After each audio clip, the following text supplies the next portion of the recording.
ዌይን ራይት የተባለችው ልጅ በማዕበል መካከል ምግብ እየፈለገች ነው።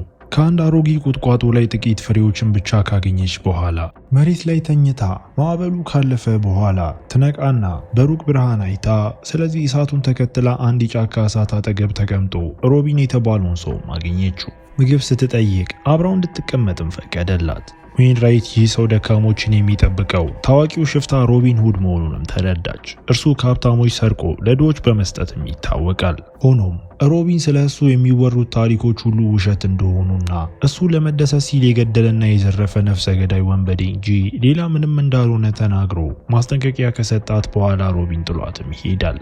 ዌይን ራይት አንድ ነገር በልታ ሮቢንን ለመፈለግ ከመሄዷ በፊትም ጸሎት አደረገች። ሌላ ጫካ አጠገብ እሳት ስር ተኝቶ አግኝታው ልታጠቀው ስትዘጋጅ፣ ነገር ግን እሱ ነቅቶ መቆየቱ ታውቆ ቀድሞ የሚጥላትና እሷን ለመግደልም በቢላዋ ከመውጋቱ በፊት እሱ ዘመዶቿን ስለገደለባት በቀል እንደምትፈልግ ሲረዳ በፍጥነት አንገቷን ይቆርጠውና ደሟ ሲፈስም ይመለከታል። ሮቢን እሷን ከመውጋቱና ከመግደሉ በፊት እሱን ለመግደል ማሰቧ ስህተት እንደሆነ ነግሯት በማግስቱ ጠዋት ሮቢን የዌይን ራይትን አስክሬን እሱን መግደል ካልተሳካላቸው ሌሎች ሰዎች ሁሉ አስክሬን አጠገብም ቀበረው። በኋላ ሮቢን በወንዝ ውስጥ እየታጠበ ሳለ የድሮ ጓደኛው ሊትል ጆን ቀርቦት ቡድናቸው አባላት በሙሉ መሞታቸውን ካካፈለው በኋላ ጆን ሮቢንንም እርዳታ ይጠይቀዋል። ከ10 ዓመት በፊት አንድ ገበሬ ገድሎ የእሱን ማንነት እንደወሰደም ያስረዳዋል። ከዚያን ጊዜ ጀምሮ ከሚስቱና ከልጁ ጋር በግብርናው ቦታ ላይ እየኖረም ይገኛል። በቅርቡ የዋናው ገበሬ ዘመዶች ምን እንደተከሰተ አውቀዋል። ስለዚህ ባለቤቱን ልጁንና የእርሻ ቦታውንም ነጠቁት። ጭራሽ ጆንንም ለመግደል ሞክረው ነበር። ነገር ግን እሱ ማምለጥ ችሏልና አሁን ሁሉንም ነገር መልሶ ለማግኘት የሮቢንን እርዳታም ይፈልጋል። መጀመሪያ ላይ ሮቢን መዋጋት እንደሰለቸው ሲገልጽ፣ ስለዚህ ጆን ጠላቶቻቸው ጠንካሮች እንደሆኑ ይህም ታላቅ ውጊያ እንደሚሆን ሲናገር፣ ይህ የሚፈልገው መጨረሻ ሊሆን እንደሚችል በማሰብ ሮቢን ለመርዳትም ተስማማ። ለሚቀጥሉት በርካታ ቀናት ሮቢንና ጆን በእግር አብረው ይጓዛሉ። አንድ ድልድይ ላይ ሲደርሱ ጆን ምግቡን ለመውሰድ አንድ ሰው ገሎ እየበሉ ሳሉ ጆን ከአድቬንቸሮቹ አንዱን ሲጠቅስ፣ ነገር ግን ሮቢን ይህ ከታሪኮቹ አንዱ እንደሆነና በእውነቱ ታሪኩ በጭራሽ እንዳልተከሰተም ያመለክታል። በመቀጠል ጆን በደግነቷ ምክንያት እሱን ስለለወጠችው ሚስቱ ማርጋሪትም ይነግረዋል። እሷ እንዲጸልይና እንዲስል ጭምርም አስተምረዋለች።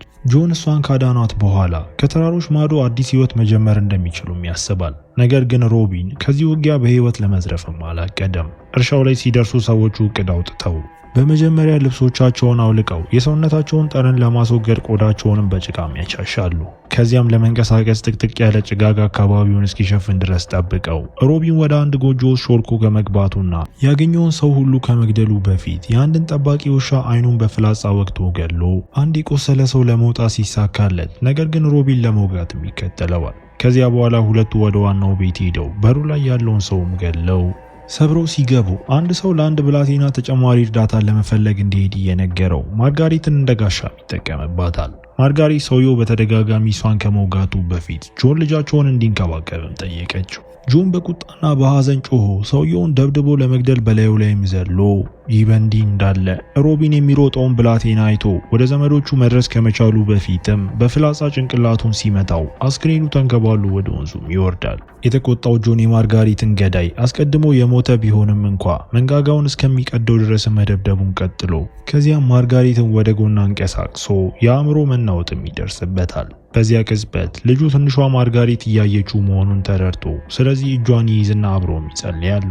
በመቀጠል ጆን ማርጋሪትን አስክሬን እያጸዳ ለቀበር አዘጋጅቶት፣ በተመሳሳይ ጊዜ እረኛው አርተር ከበጎቹ ጋር ውጪ ሳለ በድንገት ያጎቱን ልጅ ጭንቅላቱ ላይ ፍላጻ ተሰክቶበትም አይቶ ብላቴናው ወደ ቤተሰብ ቤት ተወስዶ በዚያም የሞተ ሲሆን የጎሳው ታላቅ አባትም ለመበቀል እየተራበ ልብሱን እየለበሰም ጸሎት ያደርጋል። በዚያ ምሽት ሮቢን እንግዳ በሆነ ድምጽ ነክቶ የዋናው ገበሬ ቤተሰቦች ዋናውን ቤት በእሳት እንዳቃጠሉትም ተገነዘበ። አንድን ሰው በፍጥነት በፍላጻ ለመጣል ቀስቱን አንስቶ፣ ነገር ግን ሌላ ሰው አሁን እሱ ባለበትና እየነደደ ባለው ጎጆ ውስጥ ሊቆልፍበትን በሩን ዘግቶበት ሮቢን በሩን ገፍቶ ለመክፈት ቢሞክርም አልተሳካለትም። ስለዚህ በምትኩ በሳንቃ ውስጥ የሰውየውን እጅ ወግቶት ከዚያም ሮቢን በጭሱ ምክንያት እያሳለ ወጥቶ ነገር ግን አሁንም የሰውየውን እጅ በቢላዋ ውስጥ መሳብም ይሳካለታል። ሮቢን እየተሳበ ለመራቅ ሲሞክር ሰውየው ፊቱን ወደ ጭቃው ውስጥ ሲገፋው፣ ስለዚህ ሮቢን የተሰነጠቀውን እጁን ይዞት በህመም እንዲንከባለል ለማድረግ ቁስሉንም ጨመቀው። ከዚያም ሮቢን እሱን ለመጨረስ ሲሞክር፣ ነገር ግን ሰውየው በጥቂት ጊዜያት በቢላዋ ወቅቶት ሮቢን በምላሹ ለመውጋት ቢላዋን ነጥቆት ከዚያም በጉሮሮ ውስጥ ችቦ በማስገባትም ገደለው። በዚያ ቅጽበት ጆን ከትንሿ ማርጋሪት ጋር ከዋናው ቤት ወጥቶ ሴት ልጁን ካስቀመጠ በኋላ የሮቢንን ማስጠንቀቂያዎች ችላ በማለት የባለቤቱን አስክሬን ለመውሰድም ወደ ውስጥ ተመለሰ። በድንገት ታላቁ አባት ብቅ ብሎ ላጣቸው ዘመዶቹ እንደ ካሳ የጆንንና የትንሿ ማርጋሪትን ህይወት እንደሚፈልግም ያውጃል። ሮቢን ወዲያውኑ ተጋፍጦት ጨካኝ ትግልም ተቀስቅሶ ሁለቱም ሰዎች ያለ ምህረት እርስ በእርሳቸው ጥቃት መፈጸማቸውን የሚቀጥሉና ታላቁ አባት የበላይነቱን የያዘም ይመስላል። የሰውየውን ቢላዋ ከሰረቀ በኋላ ሮቢን ጭንቅላቱን ለመውጋት ሲሞክር፣ ነገር ግን ታላቁ አባት ተከላክሎት በምትኩ እጁንም ወጋው። ከዚያም ታላቁ አባት ሮቢንን ጥሎት በዱላውም እግሩን ሰብሮት ጀርባውንም እየመታው፣ ነገር ግን ጭንቅላቱን ጭምር ከመጨፍለቁ በፊት ጆን ከጀርባው ብቅ ብሎ ቀድሞውንም ገደለው። በሚቀጥለው ቀን ጆንና ማርጋሪት ሮቢንን በጋሪ ይዘውትም ይሄዳሉ። ሮቢን አብዛኛውን ጊዜ ራሱን ስቶ ቢቆይም ነገር ግን ቁስሎቹ በሚቃጠል ብረት ሲዘጉ የነበረውን ህመምም ያስታውሳል። ቡድኑ ወደ አንድ ደሴት ለመድረስ ጀልባ ይዞ ጆን ሮቢንን በአንድ ገዳም ውስጥም ትቶት የቀረው የገበሬው ቤተሰብ ምናልባት ሊከተለው ስለሚችልም እዛ መቆየት አይችልም። ስለዚህ እሱና ማርጋሬት ሲሄዱ ሮቢንም አንድ እንግዳ ምስል ሲያይም ራሱንም ይስታል። ሮቢን ሲነቃ ራሱን አልጋ ላይ ያገኘው ሲሆን እህት ብሪጄት እሱን ለመፈተሽ መጣ ለ6 ቀናት ራሱን ስቶ እንደነበርም ታስረዳዋለች። ጆን ቁስሉን በትክክል እንደዘጋው፣ ነገር ግን የተሰበሩ አጥንቶቹን ለማገገም የተወሰነ ጊዜ እንደሚወስዱባቸው አስረዳችሁ። ብሪጄት ስሙን እየጠየቀችው እሷ ፋሻውን እየቀየረችለትና ደሙን በማውጣትም ስታክመው እሱም የውሸት ስምም ሰጣት።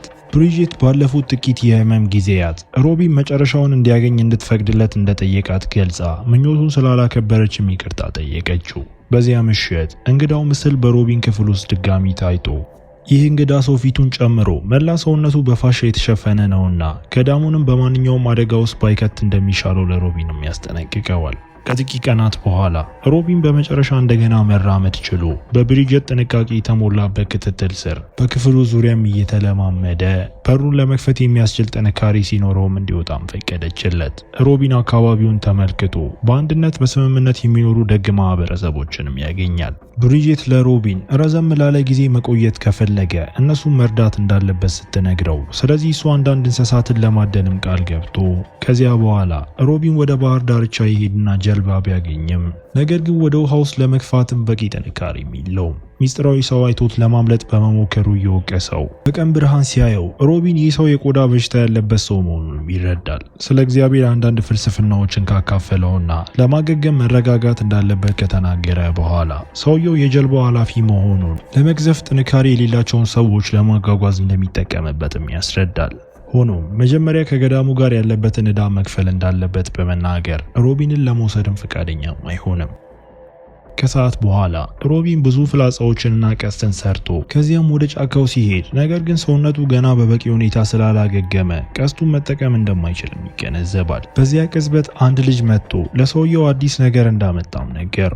ሮቢን ወደ ባህር ዳርቻው ይፈጥንና ትንሿን ማርጋሪትን በማግኘቱ ሲደነግጥ፣ እርሷም ወዲያውኑ እሱን ለማቀፍ ሮጣ ጆን መሞቱንም ታረዳዋለች። በማግስቱ ጫካው ውስጥ ሮቢን ወጥመድ በመጠቀም ጥንቸል ይዞ ማርጋሪት ከአንድ ዛፍ ጀርባ ሆና ስትመለከተው አስተውሎ፣ ስለዚህ ለመግደል በጥንቸሉ አንገት ላይ ሲረግጥ ይህም ማርጋሪት እንድትሮጥ አደረጋት። ሮቢን ወደ ገዳሙ ሲመለስ ሰውየውን ስለ ታሪኩና ከማርጋሪት ጋር ስላደረገው ጉዞም ይጠይቀዋል። ነገር ግን በመመለስ ፋንታ ሰውየው ስለሚያሳድጓቸው ፍራፍሬዎችም እያስተማረው፣ በኋላ ብሪጄት የሮቢንን ፋሻ ቀይራ ማርጋሪት እንደማትተኛ፣ እንደማትበላ ወይም እንደማትናገርም ነገረችው። ሮቢን የልጅነቷን ስምና ወላጆቿ መሞታቸውን ቢያካፍልም ግን ለብሪጄት ምንም አይነት ዝርዝር መረጃ አይሰጣትም። እሷ ወዲያውኑ እየዋሸ መሆኑን ማወቅ ችላ፣ ነገር ግን አሁንም ለማርጋሪት ወላጆች ለመጸለይ ፈቃደኛ ትሆናለች። ሮቢን የጆንን የውሸት ስም ነግሯት እሷም ለትውስታው የሚሆን የሚያምር ጸሎትም አነበበች። አንድ ከሰዓት በኋላ ሮቢን አንዳንድ ጩኸቶችን ሰምቶ ማርጋሪት ቢላዋ ይዛ እየሮጠች ሳለ ደም የሚፈሰው ልጅም ያገኛል። ብሪጄት ልታቆማት ብትሞክርም ነገር ግን ማርጋሪት ለማምለጥ የሚያስችል ፍጥነት ነበራት። አሁን መላው ማህበረሰብ እሷን ለመፈለግ መሄድም ያለበት ሲሆን በባህር ዳርቻው ላይ ሮቢን አንዳንድ የእግር አሻራዎችን አግኝቶ ወደ አንድ ዋሻ ውስጥ ተከትሏቸው በዚያም ማርጋሪት በእጇ ቢላዋ ይዛ ተኝታ ማግኛት። ሮቢን ሲቀሰቅሳት ቢላዋን ወደሱ ብታመለክትም ነገር ግን እሱ በቀላሉ ከሷ ወስዶባት ማን እንደጎዳት ቢጠይቃትም ነገር ግን ማርጋሪትም መልስ አትሰጥም። በመቀጠል ተከትሏት የመጣ ሰው እንዳለ ሲጠይቃት ማርጋሪትም ጭንቅላቷን ተነቀንቃለች።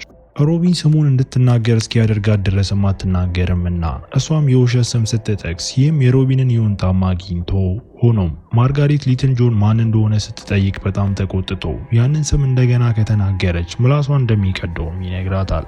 ሮቢን ማርጋሪትን ወደ ገዳሙ ይመልሳትና ብሪጅት ምስጋናዋንም ገልጻ ከገዳሙ መሰረት በስተጀርባ ያለውን ታሪክ አካፍላው ኃይል እንዳለው እንደምታምንም ትናገራለች። ሮቢን ለታሪኮች ኃይል መስጠት አደገኛ እንደሆነ ያስባል። ምክንያቱም እንዲህ አይነት ታሪኮች ሰዎችን አስከፊ ነገሮች እንዲያደርጉም ያደርጋቸዋል። ከዚያም ማርጋሪትን ፈትሸዋት በመጨረሻም እንድትበላ ማሳምነዋት። ከጥቂት ቀናት በኋላ ጠዋት ሮቢን ሰውየውን እየረዳው ሲሆን እርሱም ብዙ ጊዜ እንዳልቀረውም ይገለጻል። በዚያ ቅጽበት ሮቢን በዋናው ምድር ላይ ጭስ አይቶ ስለዚህ ለሰውየው ሌላ ሰው ለመውሰድም ሄዶ ከሰዓት በኋላ ሮቢን ለማርጋሪት ጥንቸል እንዴት እንደምታጸዳም እያስተማራት ግን ሰውየው በመመለሱ ትኩረቱ ተከፋፈለ። ያመጣው ሰው በአንድ አይኑ የታወረው አርተር ሲሆን ብሪጅት እሱን ስትከባከበው ሮቢን ራሱን በውሸት ስም አስተዋውቆት አርተር እሱን አያውቀውምና የእህቱን ልጅ እየፈለገ ሳለ ጥቃት እንደደረሰበት ሲያካፍል ይህንንም ሮቢን አጠራጣሪ ሆኖ አገኘው። በኋላ ሮቢን በጫካ ውስጥ ለማርጋሪት ቀስት እንዴት እንደምትጠቀም እያስተማራት አርተርን ታውቀው እንደሆነ ወይም አባቷን የጉድቱን ሰዎች ታውቅ እንደሆነ ሲጠይቃት ነገር ግን ማርጋሪት አባቷ እንድትሮጥ እንዳደረጋት ብቻ ታስረዳለች። የአባቷን ስም ስትጠይቀው ነገር ግን ሮቢን ለመናገር ፈቃደኛ ሳይሆን የሰራችውን ቀስት እንዴት እንደምታስተካከል በመንገርም ትኩረቷንም ይከፋፍላል። ማርጋሪት በሱ የተሰራውን ቀስት እንደምትፈልግ ስትገልጽ ስለዚህ ሮቢንም አንድ ሊያመጣላትም ተስማማ።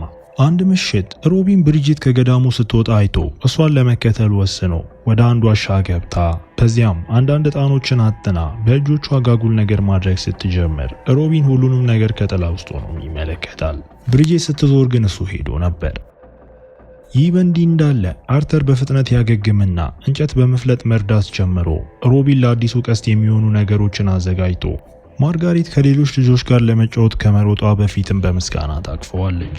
ሮቢን አርተር ማርጋሪትን እያየ መሆኑን ሲያስተውል ከእሱ ጋር አደን እንዲወጣ ነግሮት በጫካ ውስጥ ሮቢን ማንነቱን ለማረጋገጥ በመጓጓት ለአርተር ስለ ቤተሰቡ ብዙ ጥያቄዎችንም ጠየቀው።